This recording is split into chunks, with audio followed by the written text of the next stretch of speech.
Stell dir vor, dein Herz rast plötzlich und völlig grundlos, als würdest du einen Marathon laufen, aber eigentlich liegst du nur auf der Couch. Du besuchst eine Arztpraxis, aber es kann nichts festgestellt werden. Du hast dich nicht körperlich belastet, mental geht es dir gut und deine Blutwerte sind in Ordnung. Dann könnte es sein, dass du unter inadäquater Sinustachykardie, IST, leidest. Unter My Heart Skips a Beat habe ich mir irgendwie etwas anderes vorgestellt.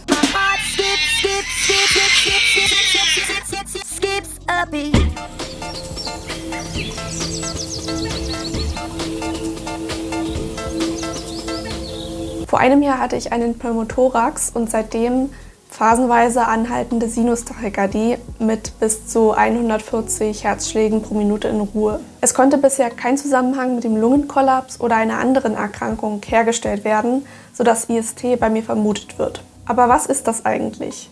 Fangen wir erstmal mit den Grundlagen an. Am rechten Vorhof des Herzens sitzt der Sinusknoten, eine Gewebestruktur aus Muskelgewebe und Nerven. Dieser Knoten sendet, grob zusammengefasst, elektrische Impulse an das Herz, damit es sich zusammenzieht und Blut durch den Körper pumpt. Bei diesem Vorgang entsteht eine Art Druckwelle, die dann als Puls spürbar ist. Man differenziert verschiedene Pulsbereiche nach Aktivität. Der Ruhepuls bei Erwachsenen liegt bei 60 bis 80 Schlägen pro Minute. Bei gut trainierten Personen kann er problemlos auf 50 sinken. Dann gibt es den Trainingspuls beim Sport. Dieser ist insgesamt höher, um den erhöhten Sauerstoffbedarf der Muskeln zu decken. Eine Faustregel für den optimalen Trainingspuls lautet 180 minus Lebensalter, wobei Faktoren wie die Art des Trainings, die eigene Fitness und das Alter ebenso eine Rolle spielen.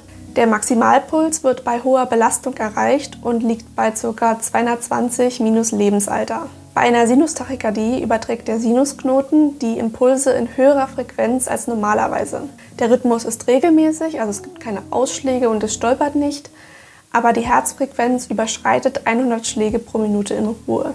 Das Herz schlägt also zu schnell. Man unterscheidet die normale physiologische Sinustachykardie, welche bei Nervosität, Stress bzw. emotionaler Belastung und körperlicher Aktivität entsteht. Die sekundäre, medikamentös und krankheitsbedingte Sinustachykardie, bei der das Herzrasen Ausdruck einer Grunderkrankung ist. Es gibt da super viele Erkrankungen, die sich unter anderem mit Tachykardie als Symptom äußern können. Und die inadäquate Sinustachykardie, IST, die ohne bekannte Ursache bleibt und nicht erklärbar ist. Die inadäquate Sinustachykardie kann sich je nach Schweregrad mit folgenden Symptomen äußern: häufiges oder anhaltendes Herzklopfen bzw. Herzrasen mit über 100 Schlägen pro Minute in Ruhe, übermäßig schneller Puls unter Anstrengung und körperlicher Aktivität aller Art, Schwindel und Benommenheit, Präsynkope, das ist ein Gefühl, als würde man in Ohnmacht fallen, Erschöpfungszustände und Müdigkeit, weil das Herz wie ein überdrehter Motor arbeitet, Atemnot, Brustschmerz bzw. Druckgefühl im Brustbereich, Kurzatmigkeit, Schwitzen, Angstzustände und Belastungsintoleranz. IST sei sehr selten. Mittlerweile wird aber angenommen, dass es doch häufiger vorkommt als bisher gedacht. Betroffen sind vor allem Frauen mittleren Alters. Bis zu 90% der Patientinnen sind weiblich. Aber warum passiert das überhaupt? Why? Gute Frage. Die Wissenschaft hat bisher noch keine Antworten.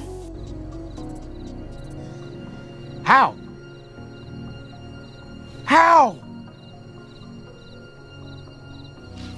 I don't know. Es gibt derzeit nur Theorien.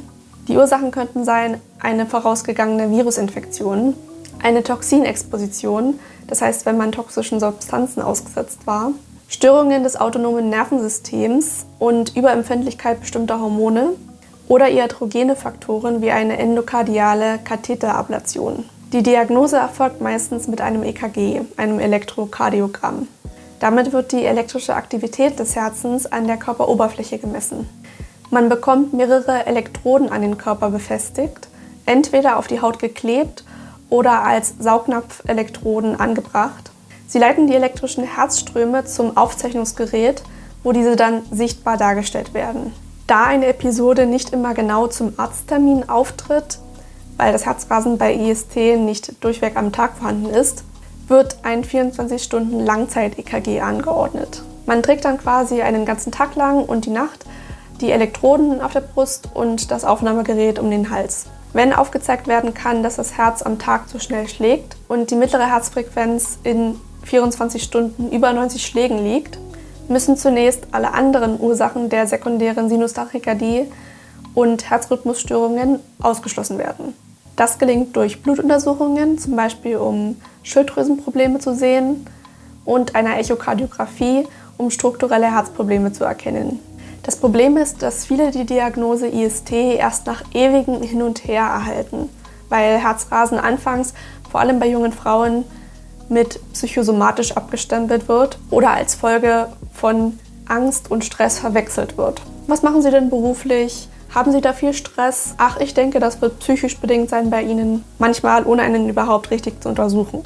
Klar gibt es Fälle, in denen vielleicht wirklich der Ursprung der Symptome in der Psyche liegt. Aber es ist leider so, dass vor allem die Symptome von jungen Frauen, aber auch von Angehörigen der LGBTQ+-Community oder Menschen mit Migrationshintergrund nicht ernst genommen werden und von vornherein auf Psychosomatik reduziert werden.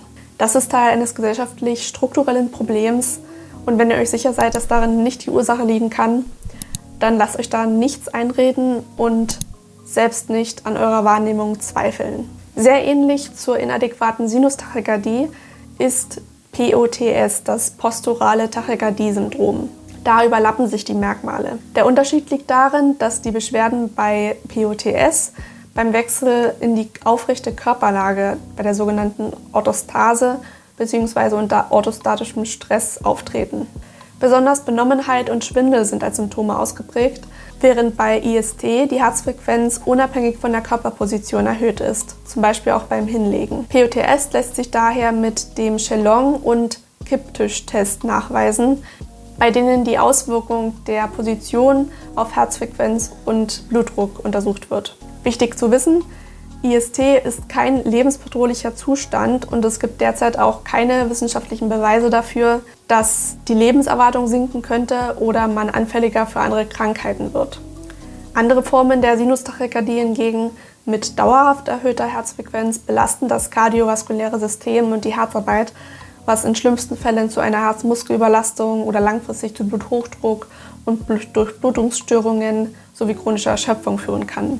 Die gute Nachricht ist, man kann die Symptome von IST in den Griff bekommen.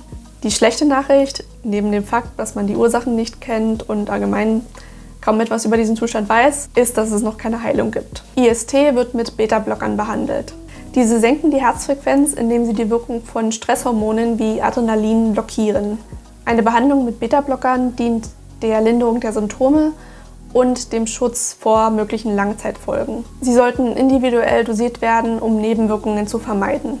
Bei schwerer IST, die die Lebensqualität beeinträchtigt, können Medikamente, die bei Herzschwäche verschrieben werden, zum Einsatz kommen. Unter Umständen funktioniert das aufgrund von Zulässigkeiten, je nach Land, nur auf Privatrezept. Eine andere Behandlungsmethode, die noch getestet und im Kontext mit IST erforscht wird, ist die kognitive Verhaltenstherapie, in der Nerven stimuliert werden.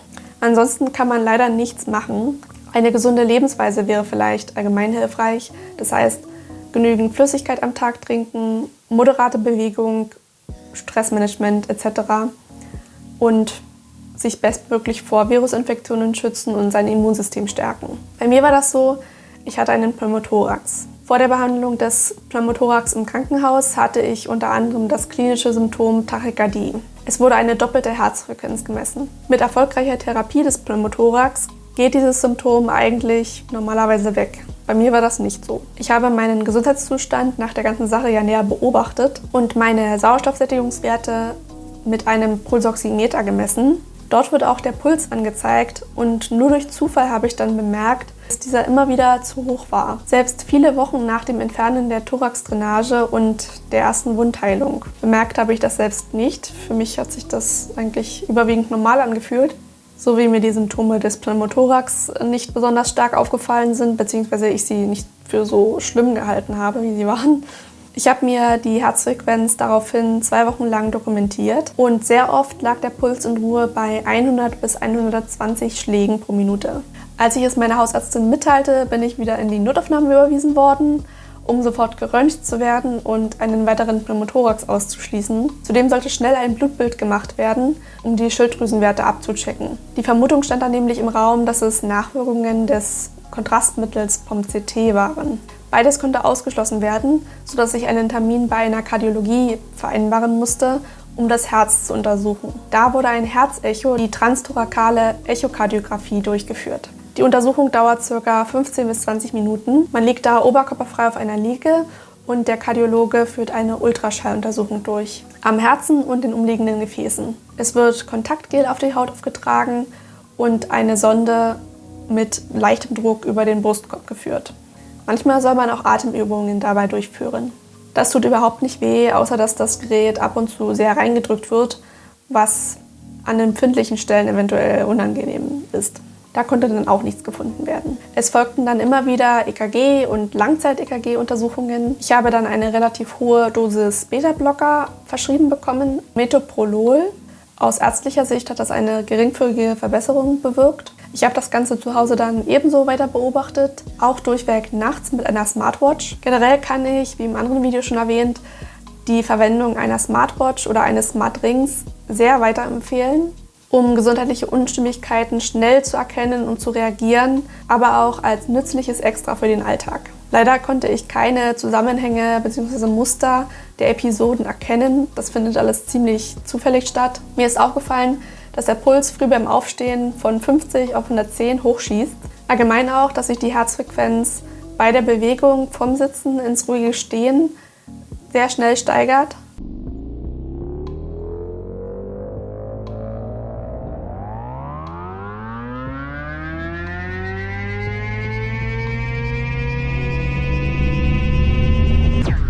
Da ich beim Arzt auch eine hohe Herzfrequenz im Liegen hatte, wurde POTS als Ursache aber nicht in Betracht gezogen. Stress war definitiv auch auszuschließen.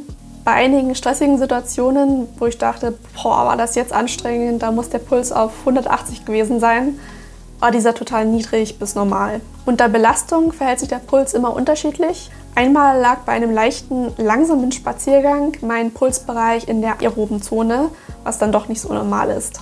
Und auffällig war, dass meine Herzfrequenz kurzzeitig, während ich Nackenschmerzen und Migräne hatte, viel zu hoch war, sodass ich eine Pulswarnung erhielt. Schmerzen triggern anscheinend den Puls. Meine Beobachtungen habe ich dann dem Kardiologen gegenüber erwähnt. Da bisher keine andere Grunderkrankung entdeckt wurde, steht heute die Diagnose inadäquate Sinustachykardie fest. Man kann eigentlich nur hoffen, dass es sich vielleicht irgendwann von selbst legt und dass es in Zukunft neue Erkenntnisse in der Forschung zu den Ursachen geben wird. Aber denkt dran, wenn ihr auch betroffen seid, euer Herz ist vielleicht ein bisschen hyperaktiv, aber ihr seid nicht allein.